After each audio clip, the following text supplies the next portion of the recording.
গণভবন থেকে ভিডিও কনফারেন্সের মাধ্যমে রাজধানীর খামারবাড়িতে কৃষক লীগের 50তম প্রতিষ্ঠা বার্ষিকী উপলক্ষে আয়োজিত অনুষ্ঠানে বক্তব্য রাখছেন প্রধানমন্ত্রী শেখ হাসিনা। আমরা সরাসরি চলে যাচ্ছি তার বক্তব্যে। বিসমিল্লাহির রহমানির রহিম।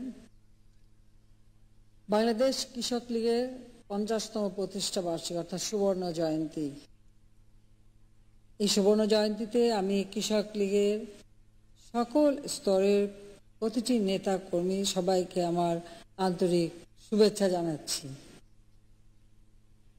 1972 সালে 19 এপ্রিল আমাদের মহান নেতা সর্বকালের সর্বশ্রেষ্ঠ বাঙালি জাতির পিতা বঙ্গবন্ধু শেখ মুজিবুর রহমান এই প্রতিষ্ঠান গড়ে তুলেছিলেন। আমি আজকের দিনে জাতির পিতা বঙ্গবন্ধু শেখ মুজিবুর রহমানের প্রতি শ্রদ্ধা জানাই। শ্রদ্ধা জানাই 30 লক্ষ শহীদের প্রতি, 2 লক্ষ মা বোনের প্রতি, জাতীয় চার নেতার প্রতি,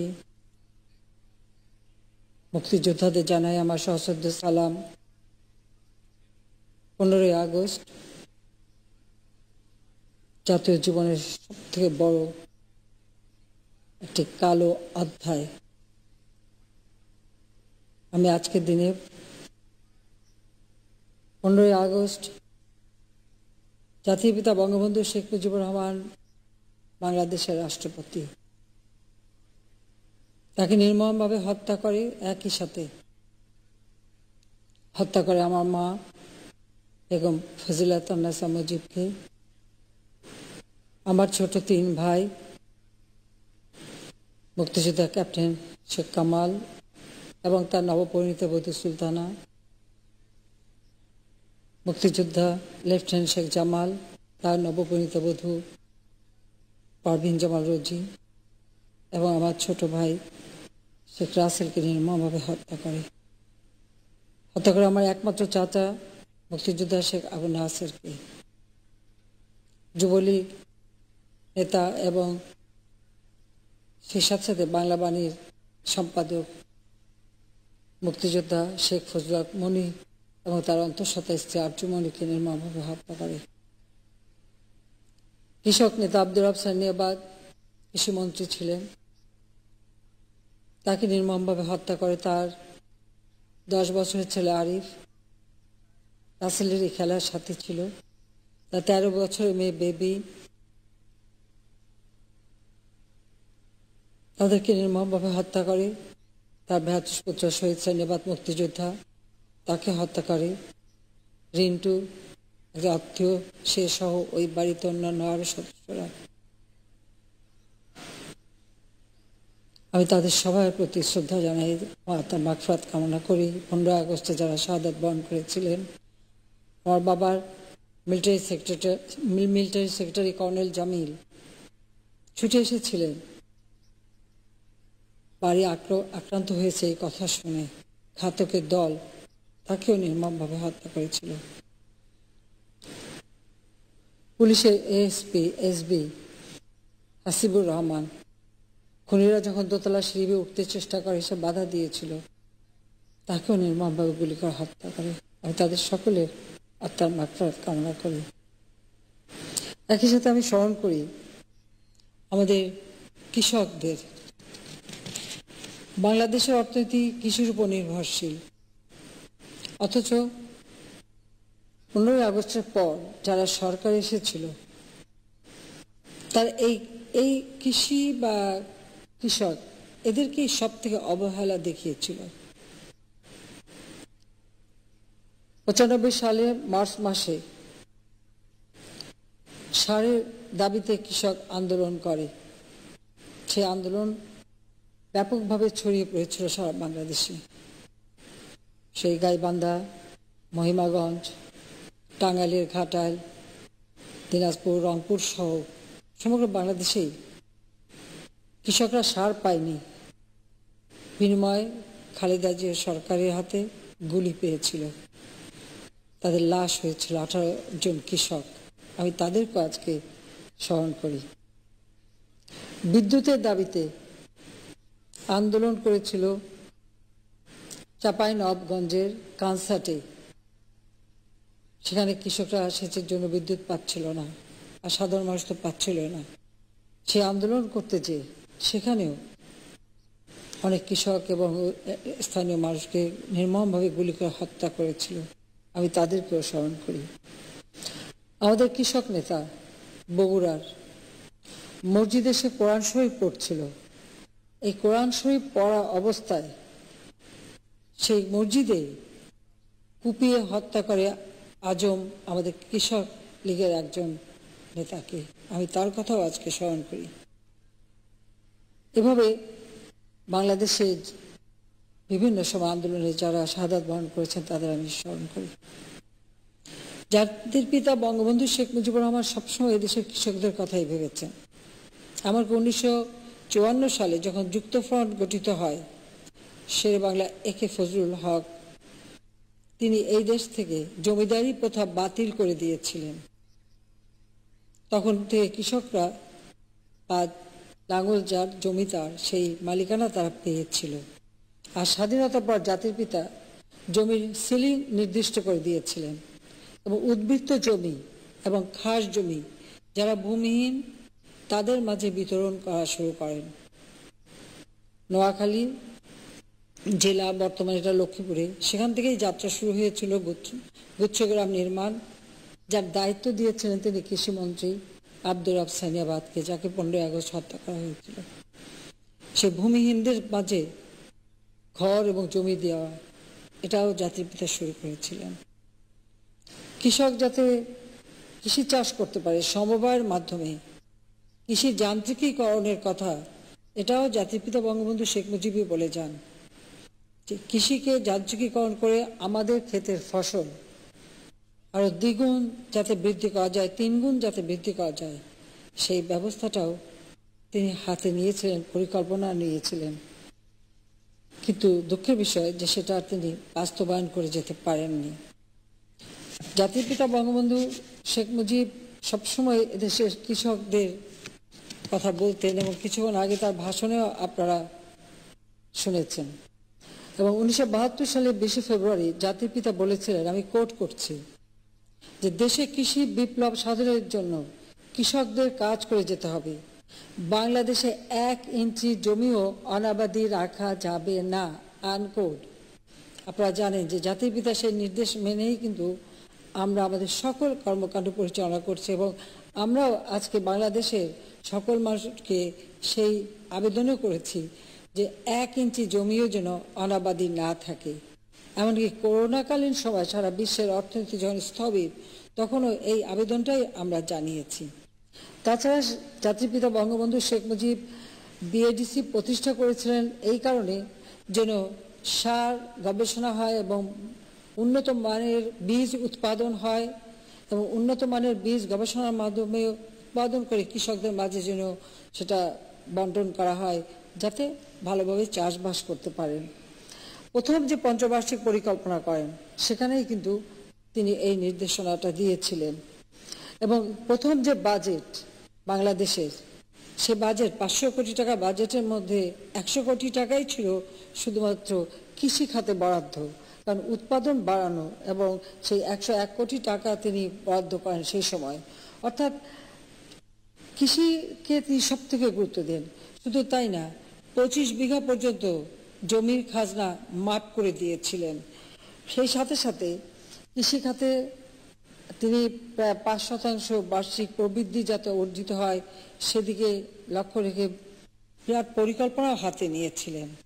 জমির মালিকানা থাকবে, কিন্তু চাষ হবে সমবায়ের মাধ্যমে। উৎপাদিত পণ্য ভাগ হবে, যারা মালিক, এবং মালিক যদি উপস্থিত থাক অনুপস্থিত থাক, সেই মালিকরা পাবে একটি অংশ, আর যে কৃষক শ্রম দেবে তারা পাবে সেই পণ্যের একটি অংশ, আর সমবায় পাবে একটি অংশ। এইভাবেই তিনি বন্টন ব্যবস্থা করে কৃষিকে আরো উন্নত করতে চেয়েছিলেন। এবং কৃষি গবেষণা ইনস্টিটিউট, পাট গবেষণা ইনস্টিটিউট, কৃষি গবেষণা কাউন্সিল, ধান গবেষণা ইনস্টিটিউট, তুলা উন্নয়ন বোর্ড সহ কৃষিভিত্তিক বিভিন্ন গবেষণা প্রতিষ্ঠান তিনি প্রতিষ্ঠা করেছিলেন এবং গবেষণার উপর গুরুত্ব দিয়েছিলেন। কারণ আধুনিক কৃষি ব্যবস্থা গড়ে তোলা, এই মৌলিক চিন্তাটাই কিন্তু জাতির পিতা বঙ্গবন্ধু শেখ মুজিবেরই ছিল এবং তিনি সে ব্যবস্থা করেছিলেন। কৃষকদের সেই পাকিস্তান আমলে কৃষকদের বিরুদ্ধে অনেক মামলা ছিল। একটা যুদ্ধ বিধ্বস্ত দেশের শাসনভার হাতে নিয়েছিলেন তিনি। কোনো রিজার্ভ মানি ছিল না, গোলা একটা খাদ্য ছিল না, সম্পূর্ণ একেবারে বিধ্বস্ত দেশ। প্রায় 270টার উপর রেল ব্রিজ, 278টা সড়ক ব্রিজ সহ সারা বাংলাদেশ বিধ্বস্ত। ওই অবস্থায়ও জাতির পিতা সেই কৃষকের বিরুদ্ধে যে মামলা, প্রায় 10 লাখ মামলা ছিল, সমস্ত সার্টিফিকেট মামলা তিনি প্রত্যাহার করে নেন এবং কৃষকদের এই মামলা থেকে মুক্তি দেন এবং কৃষকদের যত বকেয়া ঋণ ছিল সুদ সহ সব তিনি মাফ করে দিয়েছিলেন।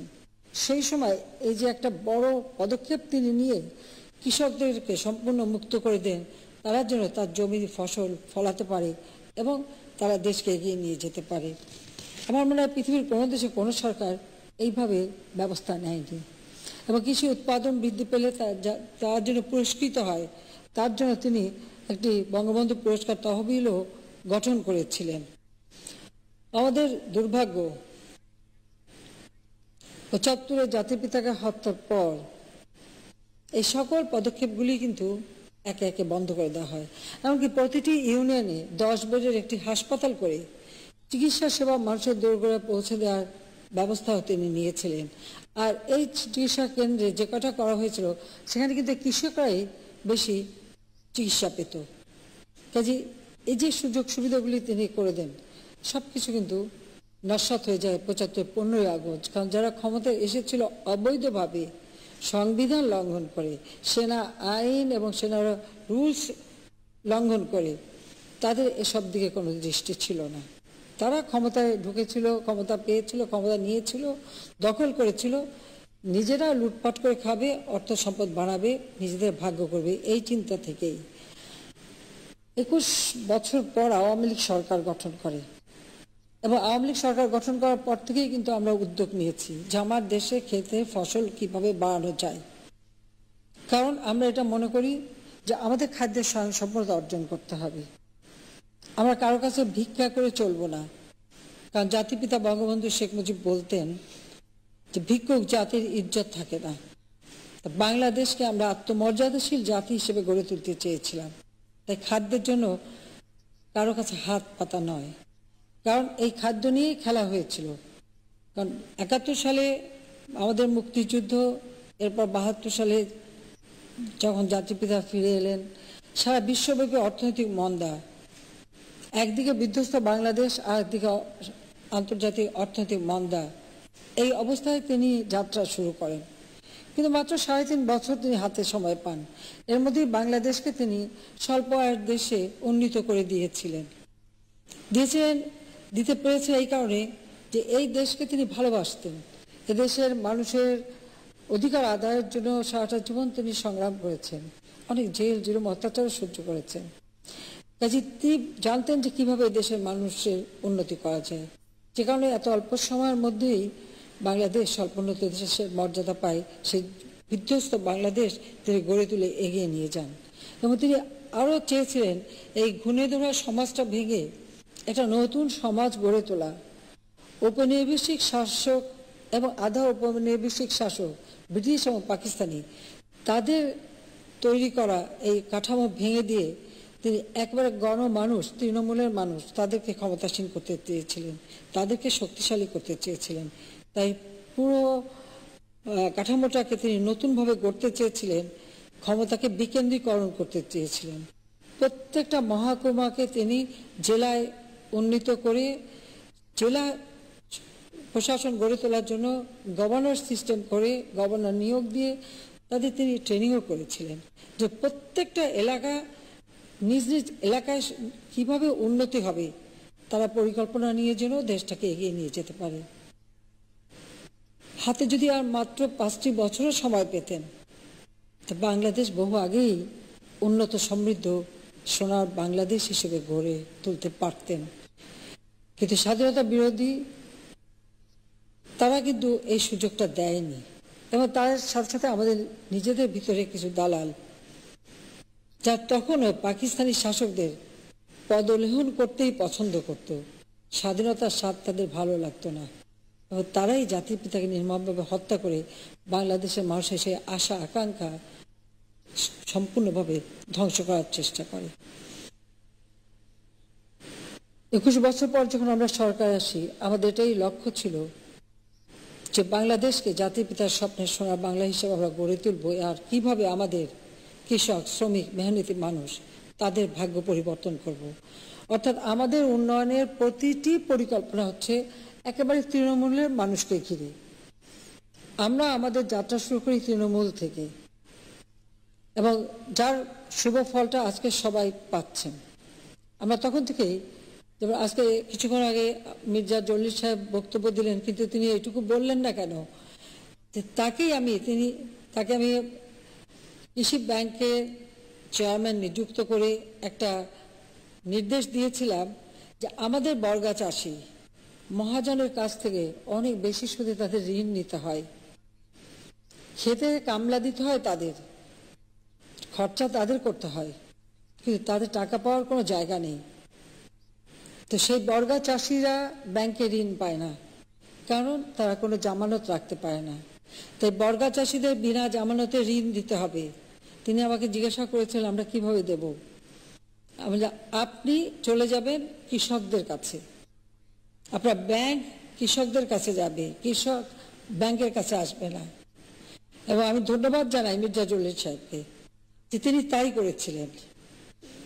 প্রতিটি উপজেলায় 2 দিন হাটবার থাকে, সেই হাটবারে ব্যাংক নিয়ে কৃষকদের কাছে পৌঁছে যাওয়া, সেখানে ঠিকই একটি চৌকি বিছিয়ে অথবা একটা চাদর বিছিয়ে মাঠে বসা, উপরে একটা লাল চাদর টাঙিয়ে, অথবা কোনো একটা ঘর যদি এলাকার লোক দেয় সেখানে বসেই তিনি ঋণ বিতরণের কাজ শুরু করেন, এবং তিনি নিজে সশরীরে উপস্থিত থাকেন অনেক জায়গায়, যার ফলে এটা একটা সফলতা অর্জন পায়। এই যে আমরা বর্গা চাষিদের বিনা জামানতের স্বল্প সুদে ঋণ দেওয়া শুরু করলাম, তার শুভ ফলটাও আমরা পেয়েছি। সাথে সাথে কৃষি গবেষণা, সম্পূর্ণভাবে কৃষি গবেষণা বন্ধ ছিল বলতে গেলে একরকম। আমরা বিশেষ বরাদ্দ দেওয়া শুরু করলাম গবেষণার উপর, আবার সেই থেকে লবণাক্ত সহিষ্ণু ধান, জলমগ্ন সহিষ্ণু ধান, খরা সহিষ্ণু ধান সহ অন্যান্য যত আদার ফসল, সেই সাথে সাথে তরি তরকারি, ফল মূল সবকিছুই যেন ব্যাপকভাবে গবেষণা করা যায় এবং বাংলাদেশ যেন খাদ্যের স্বয়ংসম্পূর্ণতা অর্জন করে, আমরা সেই পদক্ষেপটা নিয়েছি। তার শুভ ফল আজকে বাংলাদেশ পাচ্ছে। তাছাড়া জাতিপিতা যে বঙ্গবন্ধু পুরস্কার তহবিল, যেটা ৭৫ পর এটা বন্ধ করে দেওয়া হয়েছিল, আমরা সেটা পুনরায় চালু করি এবং পরবর্তীতে আমরা বঙ্গবন্ধু জাতীয় কৃষি পুরস্কার ট্রাস্ট আইন 2016 আমরা প্রণয়ন করি। আমরা নতুন কৃষি সম্প্রসারণ নীতি 1996 এবং কৃষি নীতি 1999 প্রণয়ন করে তা বাস্তবায়ন শুরু করি। সেই সাথে সাথে সারের দাম আমরা ব্যাপকভাবে কমাই। ডিএপি, টিএসপি, এমওপি সারের দাম 5 ভাগের 1 ভাগে আমরা নামিয়ে আনি এবং কৃষকের ঘরে সার পৌঁছে দেওয়া হয়। কৃষকদেরকে আমরা উপকরণ কার্ড দেই, তাদের ভর্তুকির টাকাটা সরাসরি ব্যাংকের মাধ্যমে কৃষক যাতে পায় আমরা সেই ব্যবস্থা করে দিই এবং এখন প্রায় 2 কোটি কৃষক কিন্তু কার্ডধারী আছে। আর আমরা যে ব্যাংক 10 টাকা, মাত্র 10 টাকা দিয়ে যাতে ব্যাংক অ্যাকাউন্ট খুলতে পারে কৃষক, সেই পদক্ষেপটা আমরা নিই। 1 কোটির উপর কৃষক কিন্তু তারা ব্যাংক অ্যাকাউন্ট খুলেছে, ভর্তুকি টাকা তাদের কাছে একবার সরাসরি পৌঁছে যায়। সেই সাথে সাথে সার, বীজ এবং কৃষি উপকরণ, এই উপকরণ কার্ড দিয়ে তারা যাতে পায় সেই ব্যবস্থাটা আমরা নিয়েছি। এভাবেই আমরা বিভিন্ন পদক্ষেপ হাতে নিই এবং যার ফল কৃষকরা পেতে শুরু করে। 2009 সালে যখন আমরা সরকার গঠন করি, প্রথম যে ক্যাবিনেট মিটিং হয়, এটা হলো আমরা দ্বিতীয়বার যখন সরকারে আসি, তখন আমরা সেই প্রথম ক্যাবিনেট মিটিংয়েই নন ইউরিয়া সারের মূল্য আমরা অর্ধেকের বেশি নামিয়ে আনি। এরপরে আরও বেশি, যেটা 90 টাকা ছিল আমরা এখন 16 টাকায় দিচ্ছি, সম্পূর্ণ ভর্তুকি দিয়ে অধিক দামে কিনে আমরা স্বল্প দামে কৃষকের হাতে পৌঁছে দিচ্ছি। এবং এই করোনা ভাইরাসের সময় আমরা কৃষক, শ্রমিক সহ প্রতিটি মানুষকে নগদ আর্থিক সহায়তা প্রদান করা থেকে শুরু করে সব ধরনের সহযোগিতা আমরা করে যাচ্ছি। এবং এই করোনায় সারা পৃথিবীর অর্থনীতি আজকে প্রতিটি উন্নত দেশও হিমশিম খাচ্ছে। আমরা কিন্তু আমাদের কৃষকের যে সুযোগ সুবিধা এতটুকু আমরা কখনো কমাইনি, আমরা কিন্তু সেটা অব্যাহত রাখছি, যার জন্য কৃষি উৎপাদনটাও যাতে বৃদ্ধি পায় তার ব্যবস্থা নিচ্ছে। এবং যান্ত্রিকীকরণের জন্য আমরা 50 থেকে 70% পর্যন্ত আমরা ভর্তুকি দিয়ে যাচ্ছি, যেটা জাতিপিতা চেয়েছিলেন, আমরা এখন কিন্তু সেটা করে যাচ্ছি। সেই সাথে সাথে আজকে আমাদের খাদ্যশস্য উৎপাদন বৃদ্ধি পেয়েছে, লোকসংখ্যা বৃদ্ধি পাচ্ছে, খাদ্যশস্য উৎপাদনও আমাদের বৃদ্ধি পাচ্ছে, কারণ গবেষণার মাধ্যমেই সেটা কিন্তু আমরা সাফল্য অর্জন করতে পারছি। আজকে সারা বিশ্বে বাংলাদেশ ধান উৎপাদনের তৃতীয়, সবজি উৎপাদনের তৃতীয়, পেঁয়াজ উৎপাদনের তৃতীয়, পাট উৎপাদনের দ্বিতীয়, চা উৎপাদনের চতুর্থ, আলু, আম, বিভিন্ন অন্যান্য জিনিস উৎপাদনের 7ম স্থান, এবং মিষ্টি পানির মাছ অর্থাৎ আমরা মৎস্য উৎপাদনেও কিন্তু ব্যাপক সাফল্য অর্জন করেছি। বলতে গেলে বাংলাদেশ এখন আমাদের মিঠা পানির মাছ উৎপাদনের স্বয়ংসম্পূর্ণ, এবং কিন্তু বিশ্বে আমরা 2য় স্থান অধিকার করে আছি।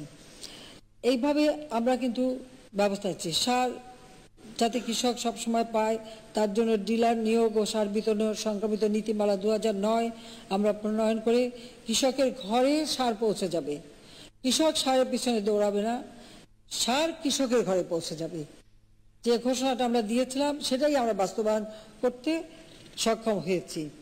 আমরা 4 দফা সারের মূল্য কমিয়েছি। প্রতি কেজি ইউরিয়া 16 টাকা, টিএসপি 22 টাকা, ডিএপি 16 টাকা, এমওপি 15 টাকায় যে ধার্য করেছি সেটা কিন্তু আমরা অব্যাহত রেখেছি। এখন করোনার কারণে আপনারা জানেন যে আমরা ভ্যাকসিন দিচ্ছি সম্পূর্ণ বিনা পয়সায়, পরীক্ষা করা সেটাও বিনা পয়সায়, অনেক উন্নত দেশও কিন্তু তা দিচ্ছে না, কিন্তু আমরা বিনা পয়সায় সেটা দিয়ে যাচ্ছি। তাতে হাজার হাজার কোটি টাকা আমাদের খরচ হচ্ছে। তার অনেকগুলি উন্নয়ন প্রকল্প আমরা ধীর গতি সম্পন্ন করে দিয়েছি, যেগুলি হয়তো এখনই আমাদের প্রয়োজন নাই। এই কারণে যে আমরা ভ্যাকসিনটা দিয়ে আমাদের মানুষের জীবনকে সুরক্ষিত করতে চাই। এবং সেদিক থেকে বলবো যে আমরা যে সংখ্যাটা নির্দিষ্ট করেছিলাম যে ভ্যাকসিন দেব, আজকে আমরা তার 100% ভ্যাকসিন দিতে সক্ষম হয়েছি, এবং দ্বিতীয় ডোজ প্রায় 97% আমরা দিয়ে ফেলেছি। বুস্টার ডোজও আমরা চালু করে দিয়েছি। এটা করতে যেয়ে আমাদের কিন্তু পানির মতো টাকা খরচ করতে হয়েছে। তারপরেও কৃষক যেন তার উৎপাদন অব্যাহত রাখতে পারে সে ব্যাপারে কিন্তু সকল সহযোগিতা আমরা অব্যাহত রেখেছি। আমরা চাই আমাদের দেশের মানুষ খেয়ে পরে আরো উন্নত জীবন পাবে, সেই ব্যবস্থাটাও আমরা নিয়েছি। আমরা আমাদের দেশকে এগিয়ে নিয়ে যেতে চাই। আজকে বাংলাদেশ ডিজিটাল। 96 সালে সরকার এসে মোবাইল ফোন আমরা বেসরকারি খাতে উন্মুক্ত করে দিয়ে যাই, ফলে এখন মোবাইল ফোন সকলের হাতে, আর আমাদের কৃষকরাও এখন মোবাইল ফোন ব্যবহার করতে পারে। এবং তার জমিতে আমরা মাটি পরীক্ষা করা, কী ধরনের সার ব্যবহার, কতটুকু সার ব্যবহার বা কী ধরনের তথ্য কৃষকের দরকার, সেই দিকে লক্ষ্য রেখে আমরা কৃষক বন্ধু ফোন সেবা 3331 কৃষকের জানালা, কৃষি কল সেন্টার 16123 ইত্যাদির মাধ্যমে কৃষক যে কোনো তথ্য সংগ্রহ করতে পারে। এবং কৃষি বাতায়ন 499টি কৃষি তথ্য ও যোগাযোগ কেন্দ্র এআইসিসি স্থাপন করা হয়েছে। কৃষি কমিউনিটি রেডিও, আপনারা জানেন যে রেডিও, টেলিভিশন এগুলি শুধু একটা ছিল সরকারি, আমরা সব বেসরকারি খাতে উন্মুক্ত করে দিয়েছি। কাজে আজকে কৃষকদের জন্য সেই কৃষি কমিউনিটি রেডিও চালু করা হয়েছে, মানে কৃষি বিষয়ে তথ্য পাওয়া এবং কতটুকু সার দিতে হবে, কতটুকু কী করতে হবে, গাছের পাতার রং কীরকম হয়ে গেল, সেখানে যদি হলুদ হয়ে যাতে কী করতে হবে, কৃষকরা কিন্তু এখন ছবি তুলেই পাঠিয়ে দিয়ে সঙ্গে সঙ্গে সে তথ্য জানতে পারি। সেই সুযোগটাও আমরা সৃষ্টি করে দিয়েছি। কৃষিতে আমাদের এই সাফল্যের সাথে সাথে এখন আমরা যে উদ্যোগ নিয়েছি সেটা হচ্ছে আপনাদের পুষ্টি নিশ্চয়তা করা। তার জন্য আমিষ জাতীয় খাদ্য বা সবজি, ফল, মূল সেগুলো উৎপাদনে এবং আমরা গবেষণা অনেক সাফল্য অর্জন করতে সক্ষম হয়েছি। কাজে সেদিকেও আমরা বিশেষভাবে দৃষ্টি দিয়েছি।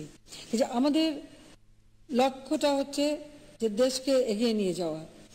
আজকে বিদ্যুতে আমরা কৃষিতে সেচের ক্ষেত্রে যে বিদ্যুৎ ব্যবহার হয় সেখানে প্রায় 20% আমরা কিন্তু তাদেরকে রিবেট দিই। আজকে আমরা শতভাগ বিদ্যুৎ সমগ্র বাংলাদেশে দিতে সক্ষম হয়েছি। আমরা যেখানে গ্রিড লাইন পৌঁছতে পারেনি বা দুর্গম এলাকায় সেখানে কিন্তু আমরা সোলার প্যানেল দিয়ে দিয়েছি। এভাবে আজকে প্রতিটি ঘর আলোকিত করব যে ওয়াদা দিয়েছিলাম সেটা আমরা রক্ষা করেছি এবং কৃষকরাও এর সুফল পাচ্ছে।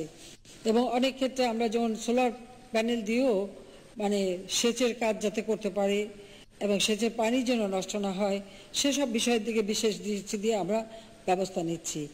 আমরা 2018 সালে কৃষি নীতিমালা যুগোপযোগী করেছি এবং কৃষক শুধু ফসল উৎপাদন করবে না, তার ন্যায্য মূল্যটা যাতে সে পায় তার ব্যবস্থাটাও কিন্তু আমরা করে দিয়েছি।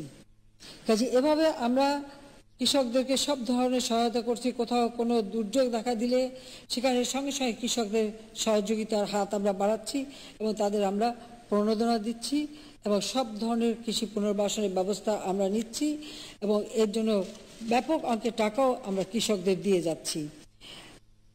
আমরা কৃষি বাজার চালু করেছি, সেখান থেকে যেমন স্বাস্থ্যসম্মত পণ্য যেন মানুষ কিনতে পারে সেই ব্যবস্থাটা আমরা তৈরি করে দিচ্ছি। জাতীয় কৃষি প্রশিক্ষণ একাডেমি NATA, বাংলাদেশ ফলিত পুষ্টি গবেষণা ও প্রশিক্ষণ ইনস্টিটিউট, বারটান এবং দিনাজপুরে নসিবের বাংলাদেশ গম ভুট্টা গবেষণা প্রতিষ্ঠান সেগুলি করা হয়েছে। পাশাপাশি আমাদের একটি মাত্র কৃষি বিশ্ববিদ্যালয় ছিল। আওয়ামী লীগ সরকারে আসার পর আরও দুটি কৃষি বিশ্ববিদ্যালয় আমরা যেমন করেছি সরকারিভাবে, আবার বেসরকারিভাবেও আমরা কৃষি বিশ্ববিদ্যালয় করে দিয়েছি। যেমন চাঁপাইগঞ্জ সহ অনেক জায়গায় বেসরকারি খাতেও কৃষি বিশ্ববিদ্যালয় তৈরি হচ্ছে। আমরা বিজ্ঞান প্রযুক্তি বিশ্ববিদ্যালয় 12টা বিজ্ঞান প্রযুক্তি বিশ্ববিদ্যালয় প্রতিষ্ঠা করবার আইন করেছিলাম প্রথমবার যখন সরকারে আসি। তার মধ্যে দুটো বিশ্ববিদ্যালয়, একটা হচ্ছে পটুয়াখালী বিজ্ঞান ও প্রযুক্তি বিশ্ববিদ্যালয় এবং দিনাজপুরের হাজী দানেশ বিজ্ঞান ও প্রযুক্তি বিশ্ববিদ্যালয়। এই দুটিকে আমরা মানে কৃষি বিজ্ঞানীটা যাতে এখানে সব থেকে বেশি কৃষি বিজ্ঞানটা চর্চা হয় এবং শিক্ষা হয় তার জন্য নির্দেশ দিয়েছিলাম। সেইভাবে আমরা কৃষির উপর যাতে গবেষণা এবং শিক্ষাটা হয় তার উপর আমরা গুরুত্ব দিচ্ছি। এখানে একটি কথা মনে রাখতে হবে যে আমাদের দেশে আমাদের কৃষক তারা কিন্তু আমাদের পেটে খাদ্য যোগায়। করোনাকালীন সময় যখন সব কিছু বন্ধ, যোগাযোগ বন্ধ, সে সময় ধান কাটার লোক পাওয়া যায় না। আমি ধন্যবাদ জানাই আমাদের কৃষক লীগকে। আমি নির্দেশ দিয়েছিলাম ছাত্রলীগকে, সেই সাথে সাথে আমাদের কৃষক লীগ, যুবলীগ, স্বেচ্ছাসেবক লীগ, আওয়ামী লীগের নেতৃবৃন্দ সকলে কোমর বেঁধে নেমেছিল কৃষকের পাশে এবং ধান কেটে সহযোগিতা করেছিল এবং কৃষক লীগ এখানে অগ্রণী ভূমিকা রাখে। তাদেরকে আমি আন্তরিক ধন্যবাদ জানাচ্ছি। সেই সাথে আজকে বিশ্বব্যাপী আবহাওয়া, জলবায়ু পরিবর্তন অনেক কথা এসেছে। আওয়ামী লীগ কিন্তু সেই 84 সাল এবং 85 সাল থেকেই, কারণ আমাদের রহমত আলী সাহেব কৃষক লীগের সভাপতি, আমরা সিদ্ধান্ত নিলাম যে সমগ্র বাংলাদেশে আমরা বৃক্ষরোপণ কর্মসূচি করব। আর এই কর্মসূচিটা আসলে দায়িত্ব থাকবে কৃষক লীগের উপরে। এবং সেই থেকে আমরা কিন্তু আষাঢ় মাসে 1 আষাঢ় প্রতি বছর আমরা এই বৃক্ষরোপণ কর্মসূচি এটা আমরা প্রবর্তন করি। তখনও কিন্তু জলবায়ু সম্বন্ধে সারা বিশ্বে এরকম কোনো তথ্য ছিল না, কোনো কথাও ছিল না, কিন্তু পরিবেশ এবং প্রকৃতি রক্ষার জন্য আমরা এই উদ্যোগটা আওয়ামী লীগ সর্বপ্রথম নিয়েছিল এবং যেটা কার্যকর করা হয় কৃষক লীগের মাধ্যমে। সেজন্য আমি কৃষক লীগের ধন্যবাদ জানাই এবং সেই সাথে আবারও বলবো যে সামনে আবার 1 আষাঢ় আসবে। আমাদের কৃষক লীগ সহ সকল সহযোগী সংগঠন এবং আওয়ামী লীগ প্রত্যেকেই আমাদের নির্দেশ ছিল সকলে অন্তত 3টা করে গাছ লাগাবে, একটি ফলজ, বনজ এবং ভেষজ, এর 3টা গাছ লাগাবে প্রত্যেকে। এবং এই গাছ যারা লাগিয়েছে তারা নিজেরাও লাভবান হয়েছে, এতে কোনো সন্দেহ নেই, এবং আমাদের প্রকৃতিও রক্ষা পেয়েছে।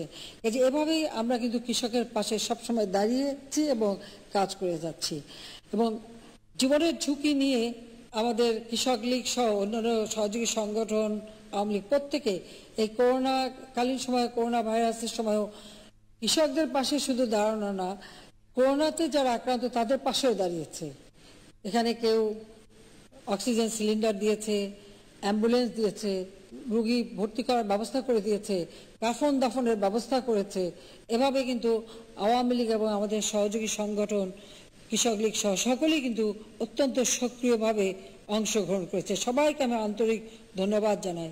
এটা করতে যে আমরা নিজেরাও আমাদের বহু মানুষকে হারিয়েছি, যে তারা জীবন পর্যন্ত দিয়ে গেছে। কাজে আজকে আমরা এটুকু বলবো যে আমাদের দেশের মানুষের কল্যাণের দিকে আমরা সবসময় দৃষ্টি দিই। রমজান মাস, করোনাকালীন সময় অনেকেই তো কাজ করতে পারেননি, অনেকে কাজ হারিয়েছে, সেদিকে লক্ষ্য রেখে আমরা যেমন প্রায় 1 কোটি পরিবারকে আমরা স্বল্প মূল্যে খাদ্যদ্রব্য পৌঁছে দিচ্ছি। তাছাড়া 50 লাখ পরিবার 10 টাকায় চাল কিনতে পারে, সেই কার্ড দেওয়া আছে। এছাড়াও ভিজিডির মাধ্যমে আমরা খাদ্য সামগ্রী দিয়ে থাকি, বিনা পয়সা খাদ্য সামগ্রী দিয়ে থাকি। সেভাবে আমরা মানুষের পাশে কিন্তু দাঁড়িয়েছি সব সময়। আর কৃষক যাতে ন্যায্য মূল্য পায় সে ব্যবস্থাটাও আমরা চালু রেখেছি। আমি একটি বিষয় একটু বলতে চাই এখানে। আমি দেখি, প্রায় শুনি বক্তৃতায়, আমাদের দেশে কিছু নেতারা আছেন, দুঃসময়ে মানুষ পাশে কতটুকু দাঁড়িয়েছে সেটা জানি না, করোনাকালীন সময় মানুষের পাশে দাঁড়িয়ে তাদেরকে সাহায্য করেছে কিনা সেটার কিন্তু কোনো লক্ষণ আমরা দেখি নাই। তবে তারা খুব আন্দোলনের জন্য ব্যস্ত, কি এই সরকারকে হটাতে হবে। কোন সরকার? আওয়ামী লীগ সরকার। তো এখানে বিএনপি, জামাত জোট, তাদের সাথে যুক্ত হয়েছেন আমাদের মান্না সাহেব এবং ডক্টর কামাল হোসেন সহ তাদের এক গ্রুপ। সেই সাথে আবার তাদের সাথে আবার যুক্ত কমিউনিস্ট পার্টি এবং আমাদের বাম দল, সেই 62 আরও কারা কারা, তারা সবাই নাকি এক হয়ে আন্দোলন করে আওয়ামী লীগ সরকারকে হটাবে। আমার প্রশ্ন, অপরাধটা কি আওয়ামী লীগের? আমরা যে সরকারে এসেছি 2008-এর নির্বাচনে, যে নির্বাচনী ইস্তেহার দিয়েছিলাম, সেই নির্বাচনী ইস্তেহারে আমরা রূপকল্প 21 ঘোষণা দিয়েছিলাম। আমাদের লক্ষ্য আমরা স্থির করেছিলাম 2021 সাল পর্যন্ত। আমি কৃতজ্ঞতা জানাই বাংলাদেশের জনগণের প্রতি যে তারা বারবার আমাদের ভোট দিয়েছে, ভোটে নির্বাচিত সরকারে এসেছি। আমরা আমাদের নির্বাচনী ইস্তেহার হিসেবে আমাদের লক্ষ্য আমরা অর্জন করেছি। 2020 সালে জাতির পিতার জন্মশতবার্ষিকী উদযাপন, 2021 সালে স্বাধীনতা সুবর্ণ জয়ন্তী উদযাপন আমরা করেছি। সে সময় আমরা কি অর্জন করেছি? বাংলাদেশ স্বল্পোন্নত দেশ থেকে উন্নয়নশীল দেশে কাতারে আমরা উন্নীত হয়েছি। আমার প্রশ্ন, এটা কি তাদের কোনো ভালো লাগেনি? সেই জন্যই তারা বাংলাদেশকে, এই সরকারকে হটাতে চায়। বাংলাদেশ উন্নয়নশীল দেশের মর্যাদা প্রাপ্তি, আমরা মাথাপিছু আয় বৃদ্ধি করেছি, মানুষের ক্রয় ক্ষমতা বৃদ্ধি পেয়েছে, খাদ্যের স্বয়ংসম্পূর্ণতা আমরা অর্জন করেছি। আজকে সারা বাংলাদেশের শতভাগ আমরা বিদ্যুৎ পৌঁছাতে পেরেছি। আমরা ভূমিহীনদের মাঝে যে কর্মসূচি জাতিপিতা শুরু করেছিলেন, আমরা আশ্রয় প্রকল্পের মাধ্যমে সেই ভূমিহীনদের ঘর দিচ্ছি, জমি দিচ্ছি, এবং বিনামূল্যে আমরা জমি এবং ঘর দিচ্ছি। প্রথমবার সরকারে এসে আমাদের আর্থিক সীমাবদ্ধতা ছিল, আমরা ব্যারাক হাউস নির্মাণ করে দিয়েছিলাম। দ্বিতীয়বার আসার পর থেকে আমরা এখন তাদেরকে আলাদা ঘর, সেমি পাকা ঘর তৈরি করে দিচ্ছি। এই যে একটা মানুষ যার কোনো জমি নাই, ঘর নাই, কিছু নেই, একটি ঘর পাওয়ার পর তার জীবন জীবিকার পথ সে খুঁজে পাচ্ছে, নিজের পায়ে দাঁড়াতে পারছে।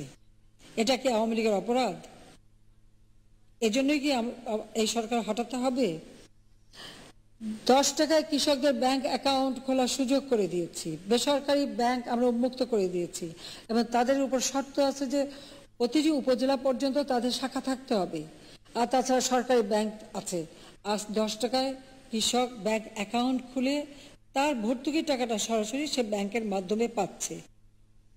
আমরা ডিজিটাল বাংলাদেশ গড়ে তুলেছি। সারের দাম আমরা কমিয়েছি 4 দফা।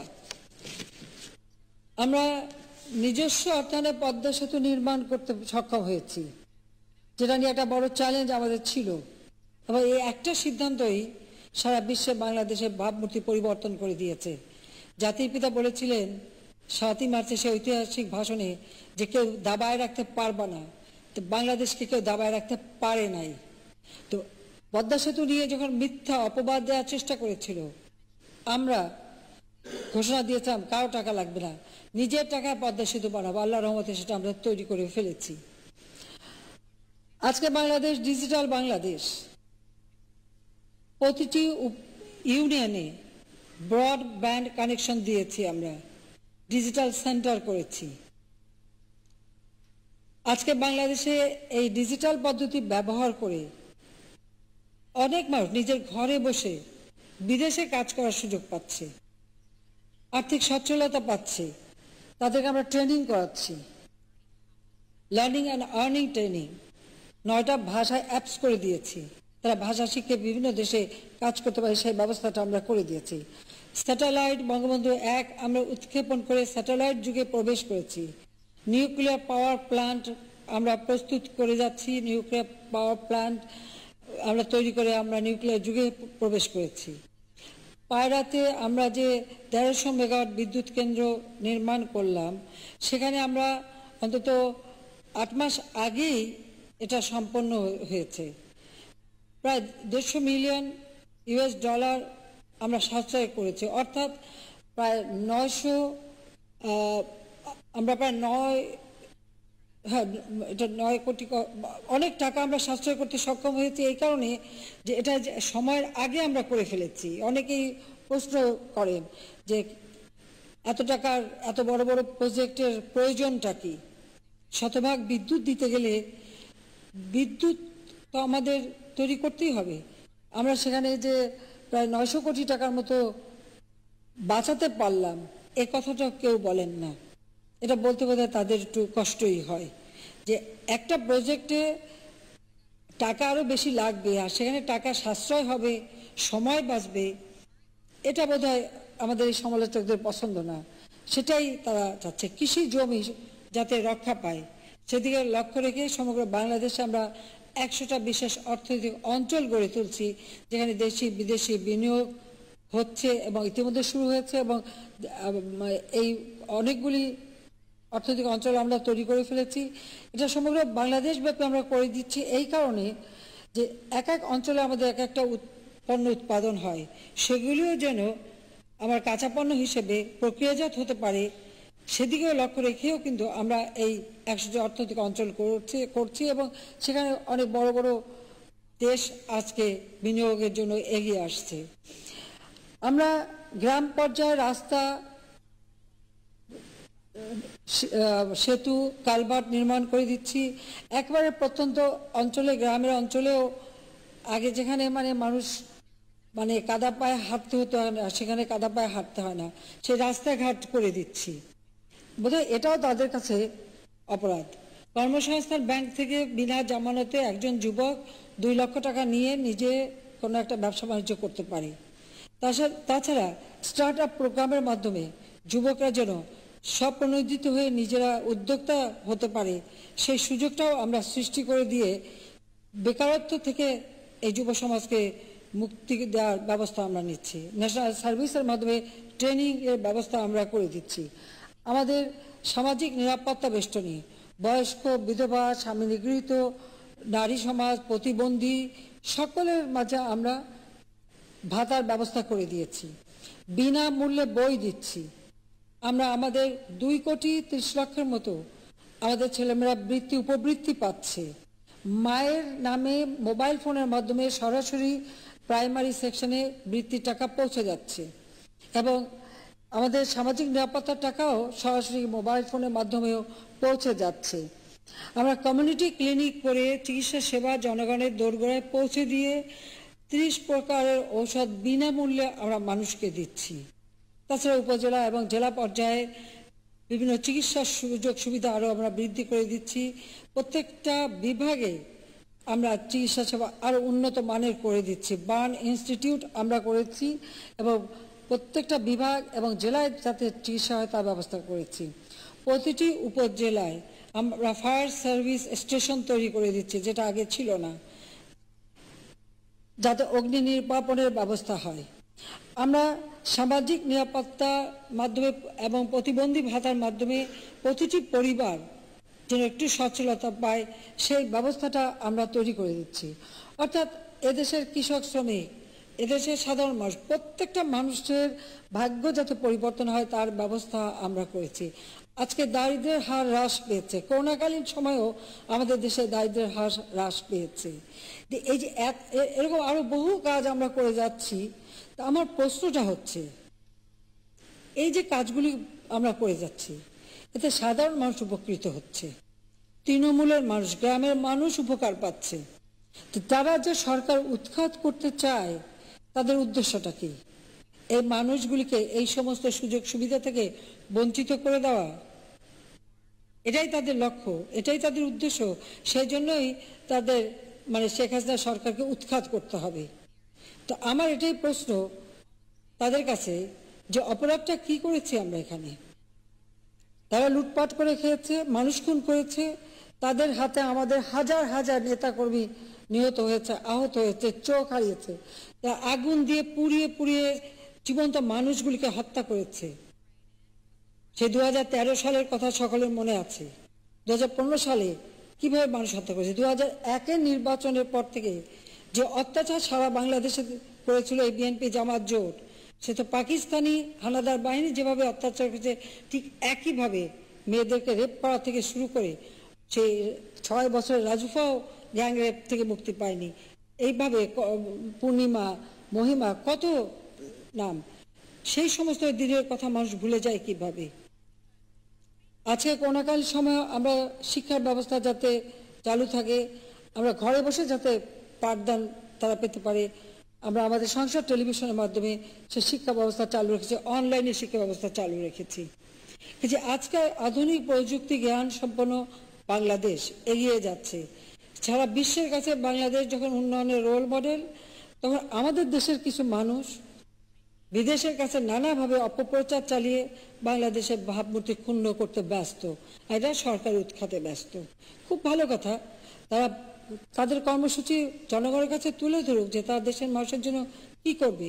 আমরা দেশের মানুষের কিন্তু কর্মসূচি হাতে নিয়েছি।